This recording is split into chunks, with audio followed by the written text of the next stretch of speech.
Kepribadian bukan sebatas tersampainya materi, bukan. Tapi goal besarnya adalah pembentukan kepribadian. Nah, untuk itu maka Bu Nurul belum cek secara pasti di kelas-kelas ya. Nah, sejatinya nanti Bu Nurul harapkan kepada seluruh Kepsek sudah dimulai di semester kedua nanti. Apa pendekatan klasikal individual ini? Seperti apa dia?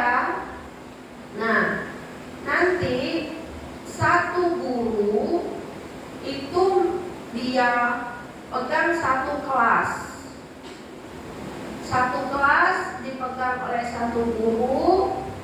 Dia wali kelas, dia guru kelas. Apa? Dia wali kelas, dia guru kelas. Jadi memang untuk membentuk karakter itu seorang guru harus menguasai tumbuh kembang. Kalau tumbuh itu secara fisik dia, kalau perkembangan itu secara psikis dia. Jadi memahami betul tumbuh kembang siswa dalam setiap menit dan detik ketika dia berada di kelas. Nah, nanti ke depannya guru itu selain dia sebagai wali kelas, dia juga apa tadi? Guru kelas. Siapa wali kelas? Siapa guru kelas? Apa tugasnya?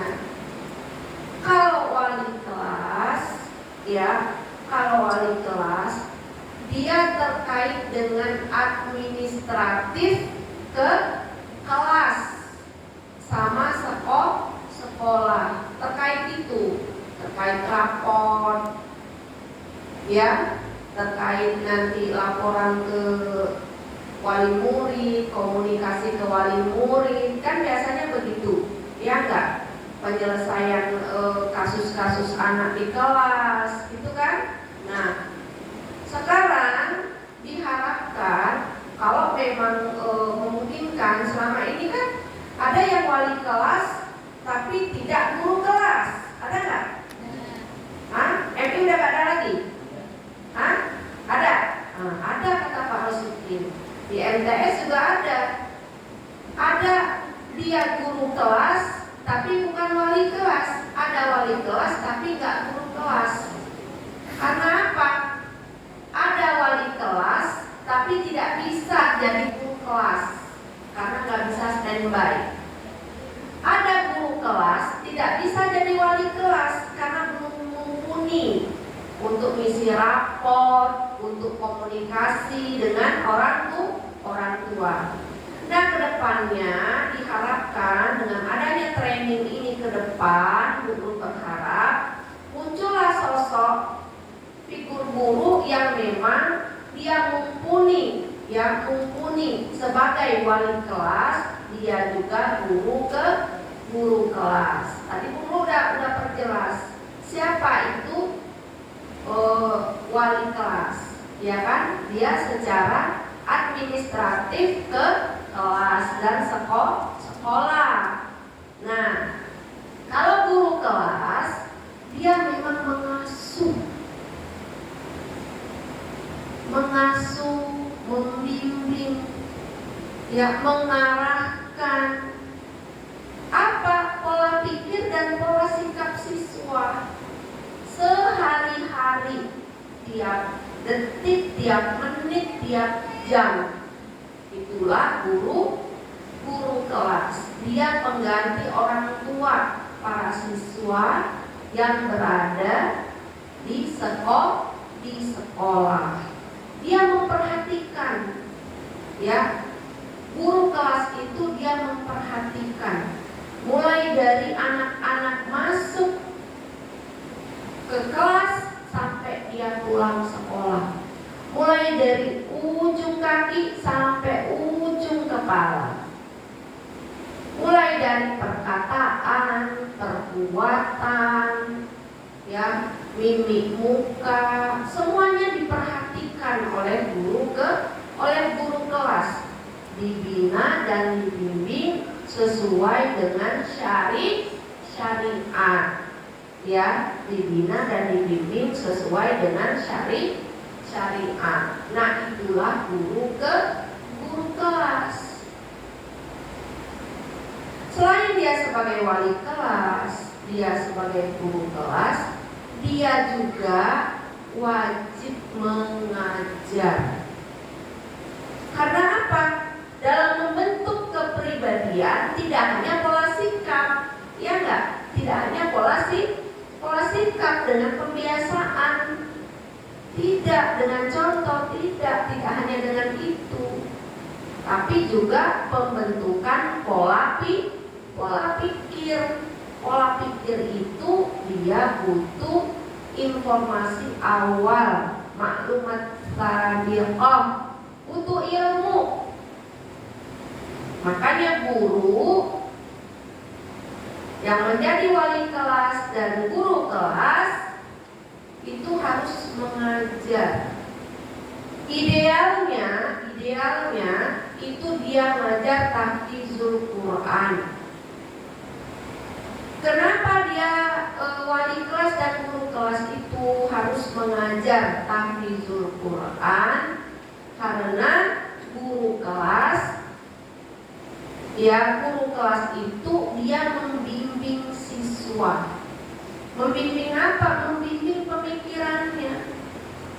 Sehingga tiap detik, tiap menitnya pikirannya dibimbing dengan Al-Quran. Kalau seorang guru itu mengkaji Al-Quran, menerjemahkan, menafsirkan tiap hari bersama siswa, maka reflekslah perkataan dan perbuatannya untuk mengarahkan anak-anak sesuai dengan Al-Quran. Ya, itu yang diharapkan. Karena nanti mulai dari hajatul udhawiyah, kebutuhan hidup anak, mulai dari butuh zat, mengeluarkan zat, butuh istirahat, semuanya harus ya dibentuk berdasarkan berpikir syariah. Bagaimana guru akan membentuk pemikiran dan kepribadian syariah kalau gurunya tidak paham hukum syara? Nah, maka harus ngajar tahfizul Quran. Yang kedua, guru kelas dan wali kelas itu wajib mengajar saqofah Islam. Jadi nanti guru itu dibagi dua dia. Ada guru pengajar saqofah Islam, dialah wali kelas dan guru kelas. Ada guru nanti pengajar umum, dialah yang mobile. Apa itu mobile? Pindah dia, ya, pindah. Bisa misalnya nanti, tapi mobilenya jangan terlalu banyak kelas. Mobilnya nggak boleh terlalu banyak kelas. Tapi jam ngajarnya itu cukup, ya, jam ngajarnya cukup. Misalnya dua guru umum itu ngajarnya cuma di kelas 1 dan di kelas 2. Guru umumnya itu aja, 2 orang itu aja yang ngajar semua yang umum, ya, 2 aja, ya. Jadi dia lebih fokus kepada 2 anak saja. Dia meriayat 2 anak saja. Dia tetap dituntut untuk pembentukan kepribadian. Jadi nggak mobile misalnya ajar matematika itu dari kelas 1 sampai kelas 6. Dia nggak akan fokus tuh sama anak-anak. Coba kita, kalau anaknya banyak banget begitu, bisa fokus nggak? Nggak bisa fokus. Itu butuh apa ya? Butuh sebuah pendekatan khusus. Ya. Nah, jadi dia berputar di 2 kelas aja. Ya, posisi kan bidang kurikulum ya. Nah, kalau kita khusus siapa bidang kurikulum? Nah, Ustazah, ya. Jadi nanti begitu baginya. Nah, Guru nggak tahu kalau satu guru, misalnya satu guru, dia pegang 2 kelas buat yang umum. Nah itu cukup apa enggak nggak tahu guru. Kalau asumsi guru sih dua guru itu untuk 2 kelas kalau yang umum. Nah maka mulai sekarang ya mulailah didata siapa guru yang bisa jadi wali kelas dan guru kelas. Ya, karena wali kelas dan guru kelas itu harus ngajar Sakofa Islam plus tahfizul Quran. Coba Ustazah gambarkan guru TK. Guru TK, gambar ya Ustazah Fajar ya, guru TK. Guru TK, siapa di sini? Guru TK mana? Kata enggak? Nah, Ustazah kan guru TK itu menghayati betul tumbuh kembang anaknya. Karena apa? Karena guru TK itu gak keluar dari kelas itu, fokus saja di kelas tersebut. Yang kedua, guru TK itu gak ada mapel. Mana ada mapel tidak? Fokusnya apa? Fokusnya ke pembentukan karakter. Ya, walaupun nanti dia per tema di sana juga ada ranah kognitif. Ya. Nah, gambarkan kalau guru TK, ya, guru TK itu dia fokus dia dalam satu kelas itu saja. Coba hasil outputnya, santri TK dengan santri madrasah tingkat SD ke atas, pembentukan karakternya lebih dapat di TK apa di madrasah? Yang berikutnya di TK. Di TK itu karakter kebegiannya lebih kuat daripada madrasah. Karena apa? Di madrasah terjadi pergeseran dia. Agak sulit memang bagi bayi Qurani untuk menerapkan model klasikal individual. Karena apa? Karena SDM-nya tidak siap.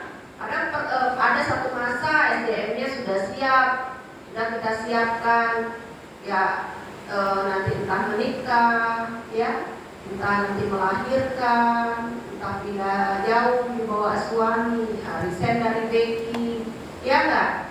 Nah, agar dapat karakter yang memang kuat dalam pengasuhan, ya dalam pembinaan di tahap awal Becky ini.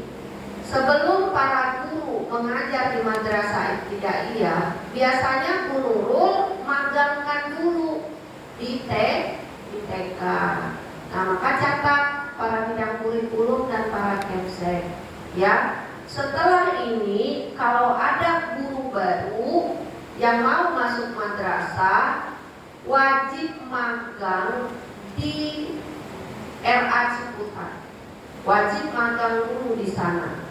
Minimal datangnya tiap hari itu minimal 1 bulan. Pegang kelas di sana, melihat bagaimana periayahan terhadap anak. Nah, maka periayahan anak itu sama sebetulnya mulai dari RA sampai dengan madrasah aliyah. Ya, memang betul-betul kita riayah namanya, riayah dengan baik. Apa yang kita riayah? Pola sikap dan pola pikir. Ya, itu butuh periayahan dengan baik. Apalagi kita hidup di sistem yang sekuler. Di luar sana anak-anak tidak secara detail orang tuanya mengasuh mereka sesuai dengan syariat. Ya. Nah, hari ini jadi itu gambaran nanti schooling kita, ya, persekolahan kita. Nah, hari ini dan seterusnya nanti Bu Nurul akan masuk kepada Bagaimana pembentukan karakter, ya, pembentukan kepribadian Islam, ya, pada siswa. Nah, pembentukan karakter kepribadian Islam pada siswa itu dibentuk oleh pola pikir dan pola sikap. Kalau pola sikap, Ustazah, orang misalnya kita lihat misalnya tinggi banget, bajunya putih bersih, kita belum bisa bilang orang itu baik. Atau bahkan dia sudah berbuat sesuatu sikapnya tampak baik, kita belum bisa bilang orang itu baik. Dulu waktu Bu Nur masih di Semanggi 2, ya, Ustadz kedatangan temennya. Dulu ada yang kerja tuh sama Bu Nur, ya. Dia langsung lari ke dalam. Bu Nur lagi di dalam di dapur. Dia dari luar, kan dulu di Semanggi 2 suka kering air, jadi dia ngangkut air ke dalam. Airnya ditaruh di luar, dia langsung lari ke dalam. Bu Nur, ada Nabi Muhammad datang. Ada Nabi Muhammad datang. Dia kayaknya bingung gitu, ya. Apa saya mimpi, katanya gitu. Oh, yang benar, saya bilang, siapa? Dibilang pas saya lihat itu teman Ustaz. Dia bilang Nabi Muhammad datang tuh, orang cakep, putih, pakai sal putih bersih, pakai baju putih. Nah, artinya sikap itu, ya, belum menunjukkan kepribadian Islam. Kalau hanya sikap. Begitu juga kalau orang, ya, dia secara teori, secara tulisan, bicaranya, ya, menunjukkan keterikatan pada hukum syarat. Gak bisa kita sudah menyimpulkan bahwasannya dia memiliki kepribadian Islam. Gak bisa. Bisa kita bilang orang itu memiliki kepribadian Islam kalau udah ngeklop kepribadiannya sesuai dengan syariat, pikirannya juga sesuai dengan syariat, maka dia dikatakan memiliki kepribadian Islam. Nah, begitu juga ke siswa. Nah, siswa itu, santri kita belum bisa dibilang punya kepribadian Islam yang baik. Hanya sekadar dia hafal 30 juz, belum, Indra. Kalau hafal 30 juz tapi pacaran, udah miliki kepribadian Islam belum? Kenapa? Berpikirnya mungkin dia sudah secara teori bagus, tapi pola sikapnya tidak syariah, menentang pemikirannya sendiri. Ya, tidak cocok itu. Misalnya dia menguasai berbagai kitab kuning, ya, berbagai kitab kuning.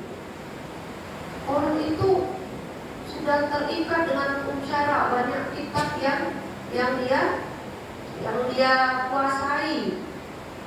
Tapi kok riba, tapi kok hidupnya tidak sesuai syariat. Nah, itu belum dikatakan memiliki kepribadian Islam.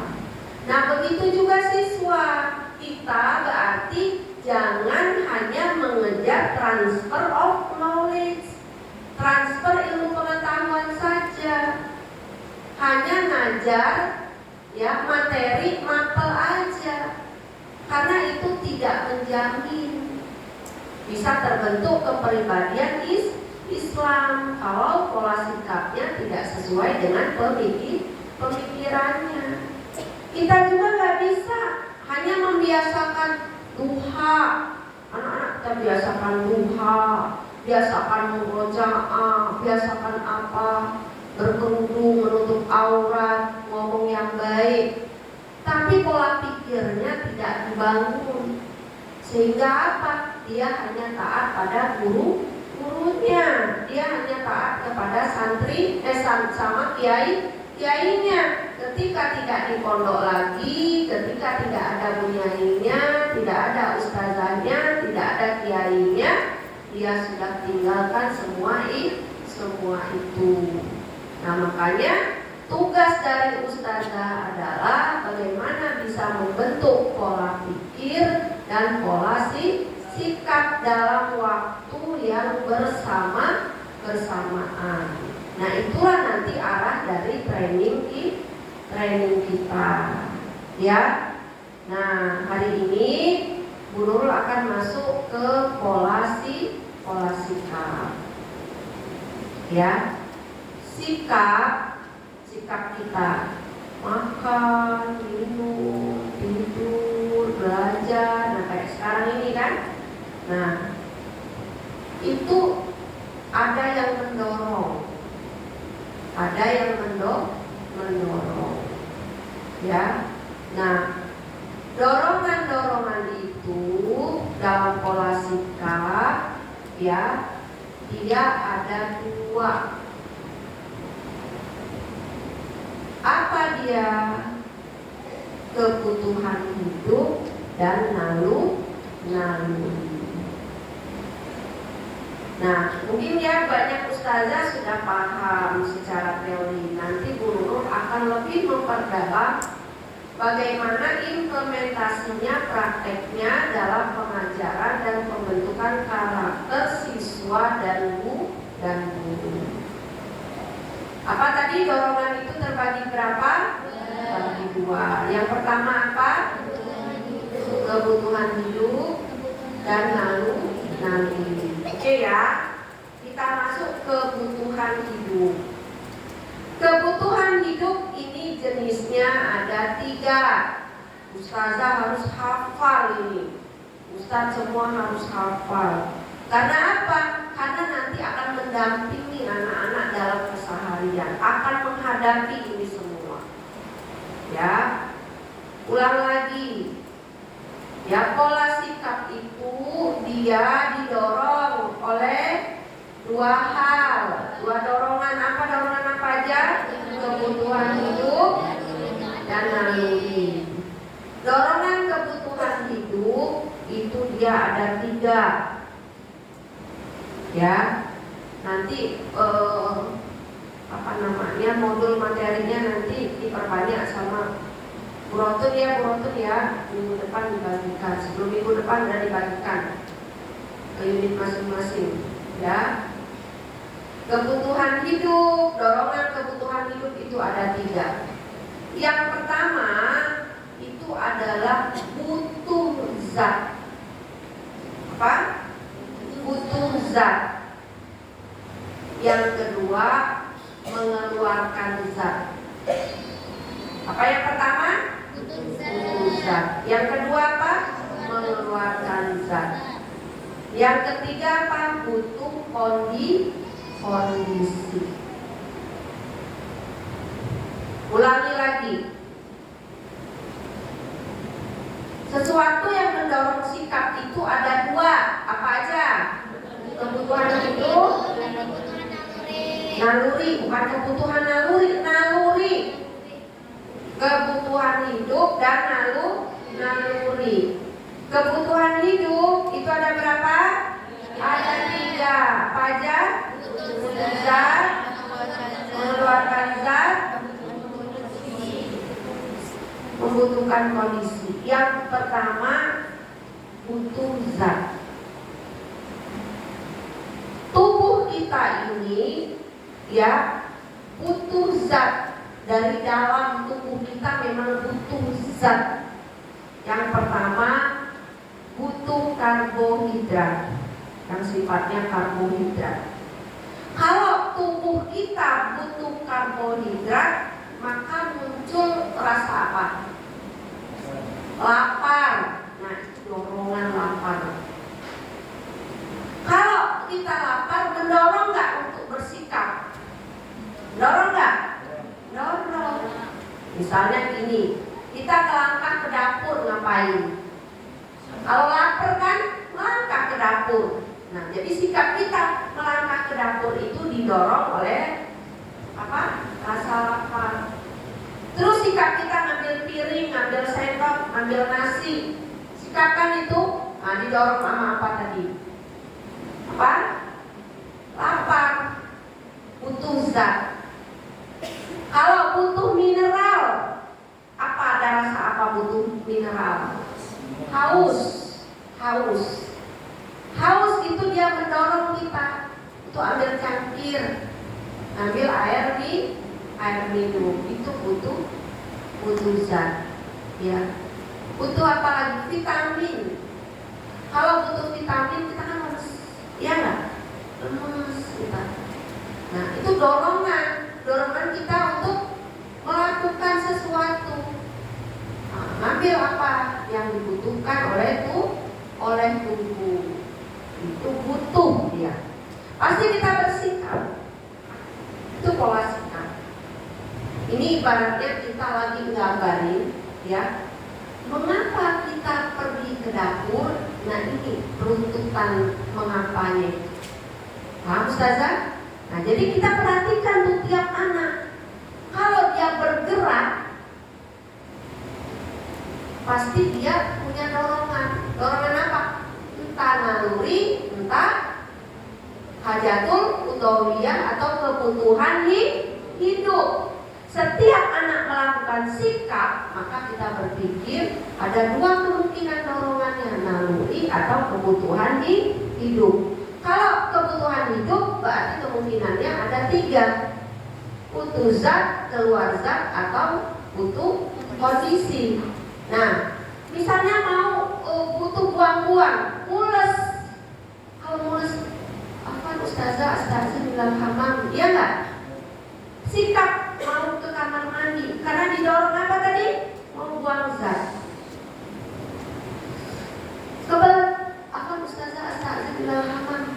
Nah, kebelet dia karena mau buang zat. Ya. Terus yang berikutnya itu tadi buang zat, sudah ya? Butuh zat, buang zat. Yang ketiga kondisi. Butuh istirahat. Kalau sudah menguap, udah menguap, berarti butuh istirahat. Ya, butuh istirahat. Nah, kita manusia bersikap itu diantaranya didorong oleh kebutuhan hidup. Sifat dari dorongan kebutuhan hidup ini sifatnya nih, perhatiin ya, sifatnya, karakternya. Yang pertama, dia muncul dari dalam diri kita. Dari dalam diri, bukan begini.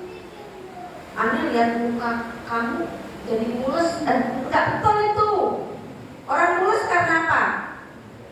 Memang dari dalam tubuhnya mau buang sesuatu, bukan lihat muka orang. Anda kalau udah mau kata sambutan sakit perut dah, itu bukan dari dorongan kebutuhan hidup, bukan itu.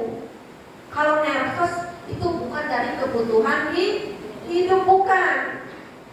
Ada nggak orang kalau nervous itu sakit perut? Tapi itu bukan dari dorongan hidup, bukan karena mau buang air besar, bukan mau kencing, bukan itu. Itu nanti larinya ke naluri. Jadi kebutuhan hidup itu dorongannya memang dari fisik tubuh, dari tubuh. Bukan gini, apa lihat bakso? Itu lihat bakso anak jadi lapar, nggak betul itu. Bukan lapar dia. Iya, kepengen. Kapan lapar? Nggak lihat apapun lapar. Itu orang puasa. Nggak lihat apapun. Kalau udah kita jam 12 atau jam 11, mak kalau jam 11 apalagi yang nyusuin, setengah 11 udah gemeter. Kalau belum makan. Kalau belum makan pagi, mama jam 8 udah gemeter. Nah itu betul. Tapi kalau belajar lihat bakso, ini jadi lapar. Bukan itu belajar, nggak betul itu. Bukan kebutuhan itu. hidup itu dari dalam diri. Nah, kita lihat nanti anak-anak kita, ya kan, yang muncul dari dirinya. Lihat es paling sering, jadi haus, kan nggak betul. Haus itu karena memang kita kurang mineral, itu kita haus, kering tenggorokan kita, butuh minum, ya. Jadi sifatnya dia yang pertama apa? Dari dalam tubuh, ya. Yang kedua, sifatnya yang kedua, dia wajib dipenuhi. Kalau tidak dipenuhi, ya ini kadang nih emak-emak kadang nggak paham. Zolim kalau nggak penuh. Kalau zolim itu temennya apa? Haram. Nah, udah masuk nih di sini nih prakteknya dalam pengajaran, ya. Misalnya gini, kalau anak MI, ya, anak TK datang ke sekolah, ustazah anak lapar, belum makan, maka wajib tuh anak kasih makan. Apa? Wajib kasih makan, kasih dia makan. Gak usah banyak ngomong, kasih dia makan. Hari kedua dia ngomong lagi, dia lapar belum makan, kasih dia makan. Tapi emaknya dipanggil.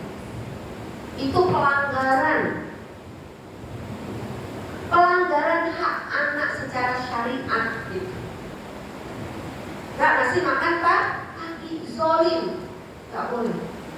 Dan dari baby dari dulu itu harus tegas, dipanggil ibunya kalau dia gak makan pagi. Ketiga kali gak makan pagi lagi, emaknya dipanggil. Ibu masih mau lanjut gak di sini? Kalau mau masih lanjut di sini, anak wajib kasih sarapan dulu paling. Langsung berangkat kalau nggak sarapan. Paham Ustazah? Makanya itu hukumnya wajib, pemenuhannya wajib. Yang kedua, masalah istirahat di tidur. Ada kebutuhan hajatul udhawiyah betul.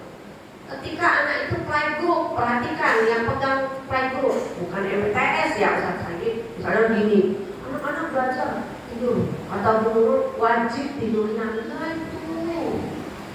itu mah nggak jam tidur. Kalau santri mah jam berapa baik, ngantuk, apalagi yang punya diabetes. Nah ini penerapannya di playgroup ya, perhatiin. Anak playgroup kita itu biasanya merapat di usia 2 tahun, ya nggak? Ada yang kurang dari 2 tahun. Anak 2 tahun ini ada yang sebelum dia masuk ke baby, dia ada yang kebiasaan bangunnya itu tahajud. Ya, bangunnya tahajud, sholat subuh, nanti dia tidur lagi kapan? Habis subuh tuh dia tidur lagi. Pertamanya usia dia tambah maju tidurnya. Nanti pertama tidurnya jam 5, berarti ini ya. Awalnya tuh dari jam 1 bangun, dari jam 1 tuh bangun pagi ya. Awalnya bangunnya tuh jam 9.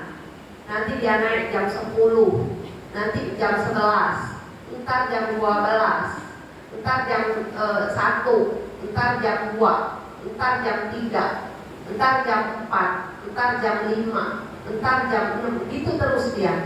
Ya, oke. Ntar dia tidurnya kita hitung aja dari jam 5 dia mulai tidur lagi ya. Nah, kalau dia misalnya bangun jam 9 tidur lagi jam berapa anak? Kadang paling lama jam 10 udah tidur lagi kan? Nusu main dikit kan jam 10 tidur lagi kan? Nah oke. Anak-anak tuh ntar dia tidur lagi itu jam 5 ya. Ntar dia tidur lagi jam 6, tidur lagi jam 7, tidur lagi jam 8. Nanti ada yang masuk ke playgroup itu yang tidurnya jam 8. Maka diantar anak emaknya datang tidur, numpang tidur doang, tidur. Pas ilali kok baru bangun. Jadi dia numpang tidur dong. Jangan dibangunkan, biarin aja. Nanti bulan pertama dia tuh begitu. Nah, ustazah harus bisa menjelaskannya. Itu hak dia, jangan dibangunkan. Kok tidur doang dia. Ya, bulan pertama, bulan kedua, nanti mulai tuh dia sekolah datang jam 8, jam 9 udah tidur. Tapi dia nggak mau tidur, jadi ustazah udah siapin bantal, ustazah tidurin, nggak mau dia, bangun lagi dari ini. Biarin aja dia gini. Ntar dia jatuh sendiri jam 9. Nanti dia ada yang tidur jam 10. Nanti belajarnya cuma 1 jam, setelah itu dia tidur. Pas pulang masih tidur, dibawa tidur pulang. Nah itu dibiarkan, jangan dibangunkan. Terkait dengan buang-buang, nih, berarti boleh nggak menahan kencing? Nggak boleh. Berarti kalau kencing, BAB, anak-anak langsung kita bantukan. Nggak boleh begini, udah kencing aja nanti pempes. BAB aja di pempes, itu zolim, haram. Kencing dibawa kemana-mana, BAB dibawa kemana-mana, itu haram hukumnya. Najis, kalau najis itu harus segera dibuang. Maka di Beki untuk playgroup itu kita toleransi di bulan pertama. Di bulan kedua itu sudah nggak boleh lagi. Maka guru playgroup harus siap. Anak repot kalau dia nggak pakai pempes. Disitulah keterampilan guru playgroup untuk melatih agar siswa tidak nampung kencing. Kencing nggak dibawa-bawa, itu tidak sesuai dengan syariat. Maka harus begitu dia mau kencing, dia di tempatnya dan dicebokin, diistinja dengan benar. Maka biasanya kebiasaan orang Jawa istilahnya ditatur. Apa? Ditatur anak-anak. Maka anak Bu Nurul itu nggak ngompol di kasur. Karena ditatur itu memang ada caranya, ya, sehingga anak tidak ngompol. Nah kita pakai pempes itu cuman kalau kita lagi dalam majelis takut dia mau kencing, nggak bisa lagi menahannya, kan bisa tertampung. Kadang anak-anak gini, Umi pipis, tapi udah pipis. Nah bagaimana kalau kita di majelis pakai pempes dia? Maka kalau kita tahu dia udah mau pipis Umi dan kita tahu dia pipis atau BAB, maka wajib dilepas, resikonya memang boros. Gak boleh begini, masih kering gitu. Zolim itu, haram hukumnya pengasuhan kayak gitu. Tidak boleh. Karena nanti ini terkait dengan apa tadi? Pendekatan klasikal individual. Guru harus memperhatikan. Jadi maksudnya apa? Implementasinya, makannya kita perhatikan anak itu, butuh zatnya kita perhatikan, buang-buang zatnya kita perhatikan, istirahatnya kita perhatikan, secara detail kita perhatikan pola sikapnya itu. Kita kasih nanti bagaimana pemikiran syariahnya untuk memenuhi kebutuhan hidup ini. Maka kan kita ajarkan adab makan, adab minum, ya enggak? Adab tidur, ya. Nah, ada buang air besar, buang air kecil. Nah, itu nanti berpikir syariahnya. Dan para guru mengawal sikap yang didorong oleh kebutuhan hidup ini, dikawal dengan baik. Sampai kalau di pondok guru bilang, ya kan, kalau di kamar mandi bagaimana adabnya, auratnya dijaga betul, bagaimana cara menutup aurat di kamar mandi, batasan aurat di kamar mandi, itu Beki detail banget. Makan tuh, yang full day makan diperhatikan. Santri makan masih nggak? Kalau santri makan di MI, di TK, ustazahnya wajib ada di sana. wajib ada, diperhatikan, adabnya diperhatikan, makan diperhatikan, di kamar mandi diperhatikan, dipastikan anak-anak itu bisa istinja dengan baik. Nih yang laki-laki, pastiin kalau wali kelas, dengar Bu Nur mengisi di TK kemarin, sampai detail bagaimana kita jongkok di toilet itu bagaimana, kencing itu bagaimana, ceboknya bagaimana, kita perhatiin betul tuh. Bukan perhatiin auratnya, bukan, diajarin caranya, dipastiin. Laki-laki jangan sembarangan, kencing jangan sembarangan. Bagaimana cara kencing? Sunah rasulnya bagaimana? Duduk di lubangnya, nggak ngacir ke kanan, ke kiri, ke depan, najis kemana-mana. Ingetin, siksa kubur itu diantaranya adalah masalah kencing gak cebok, kencing sembarangan, kencing sembarangan di lubang-lubang hewan, hukumnya haram, harus detail. Makanya guru bilang tadi, ya guru kelas itu harus mengajar sakofa Islam, ngajar fikih, akidah akhlak, SKI, Quran hadis, ngajar tahfiz. Jadi dia mengerti bagaimana caranya memenuhi dorongan kebutuhan hidup. Paham Ustazah? Paham ya? Nah, ulangi. Kepribadian Islam itu terbentuk dari dua, apa aja? Pola pikir dan pola sikap. Pola sikap itu didorong oleh dua, apa aja? Kebutuhan hidup dan naluri. Kebutuhan hidup itu dia ada berapa? Ada tiga, apa aja? Lezat, warzat, istirahat. Apa karakter atau sifat dari kebutuhan hidup itu? Apa yang pertama? Muncul dari dalam diri. Yang kedua apa? Pemenuhannya hukumnya wajib. Ya. Nah, hari ini kita sampai di situ. Ya, sampai di situ harus dihafal. Nanti ditanya satu-satu minggu depan. Ya. Nah, karena ini nanti kita akan secara detail mengawal para santri itu secara detail. Mengasuh anak juga begitu, harus secara detail. Bagaimana pemenuhan kebutuhan hidupnya, bagaimana nalurinya. Maka nanti kan naluri kan ada naluri bako, ada naluri nau, ada naluri tadayun. Biasanya anak-anak didominan naluri bakonya itu di usia berapa? Didominan oleh naluri naunya itu di usia berapa? Manusia ini didorong dorongan naluri tadayunnya itu di usia berapa? Kalau naluri bako itu biasanya di usia dini, itu naluri bakonya yang gede.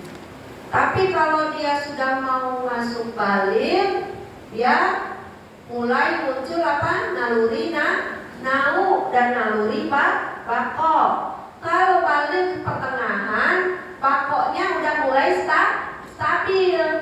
Yang muncul yang besar apa? Naluri nau. Maka kalau sudah masa stabil, ada anak bako yang tinggi, berarti itu tataran tidak normal. Nah, maka nanti yang tinggi itu apa? Naluri nau. Nanti kalau dia sudah masuk ya usia pernikahan, udah mulai tuh sakinah, mawaddah warahmah. Naluri tadayun yang mendominan di usia berapa biasanya? 40. Ya, di usia 40. Dorongan itu semakin kuat. Naluri bako sama naluri naunya dia udah mulai stabil. Tadayunnya dia yang meninggi. Nah, kita sebagai pengemban dakwah, sebagai guru itu harus memahami ya. Nah, baru nanti bagaimana agar pola sikap ini dia bisa terbentuk bersamaan dengan pola pikir. Pola pikir bisa memenuhi dorongan pola sikap, ya. Nah, mungkin itu saja dari Bu Nurul. Ada pertanyaan? Dari Ustadz ada pertanyaan? Dari Ustazah?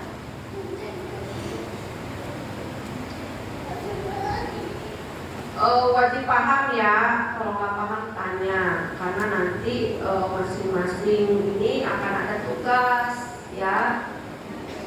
Dan ada tanya, sekarang Bu Nurul mau bertanya, tulis pertanyaannya.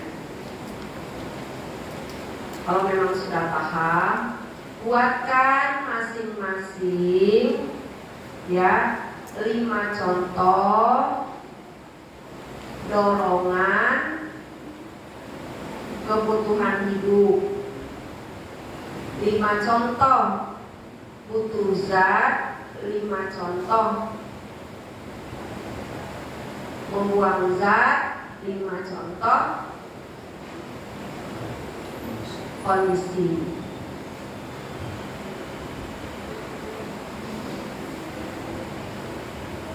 Dan masing-masing bagaimana pemenuhannya. Jadi berapa PR-nya?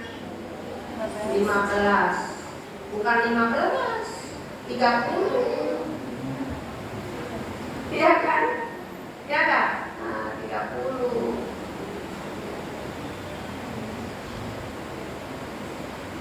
Nah, kalau paham harus dibentuk pahamnya apa, ya. Sembari Bu Nur mengingatkan untuk kepala sekolah akhir bulan mohon dikumpul semua tugas yang sudah terketikkan, ya, manajemen resiko sama aktif learning, ya. Bu Ustazah Khairiyah, terus Ustazah Sari, ya, siapa? Bulan, ya, Bulan, ya.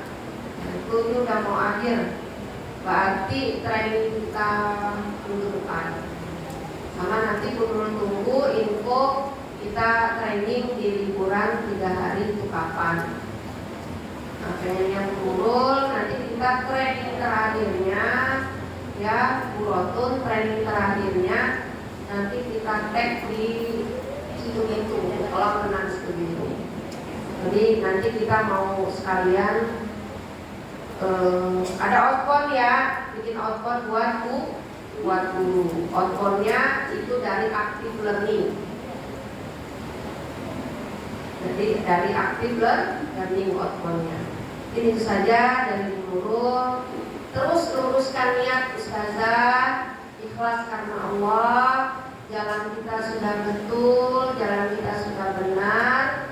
Tinggal masuk atau tidaknya ke surga Firdaus Allah itu dilihat dari keikhlasan kita masing-masing. Saya Ustazah datang ke sini dari pagi sampai sore, ya, tinggalin rumah kalau tidak ikhlas. Yang kedua, Bu Nur selalu mengingatkan yang punya anak kecil jangan pernah tinggalin anak kecilnya di rumah.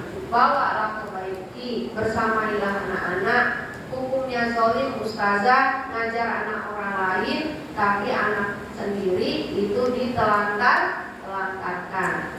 Guru yang baik, guru yang profesional menurut Islam itu adalah guru yang mengutamakan anaknya, ya, guru yang mengutamakan anak-anaknya. Anaknya dibawa membersamai dakwahnya, itulah guru yang profesional. Jadi kita kebalikannya, kalau di luar itu kalau bawa anak sambil nyusu, sambil ngegendong, ngajar itu tidak profesional. Tapi di BG guru yang profesional itu guru yang ngajar sambil ngasuh anaknya, itu baru top. Itu saja. Bila kita hidayah. Assalamualaikum warahmatullahi wabarakatuh.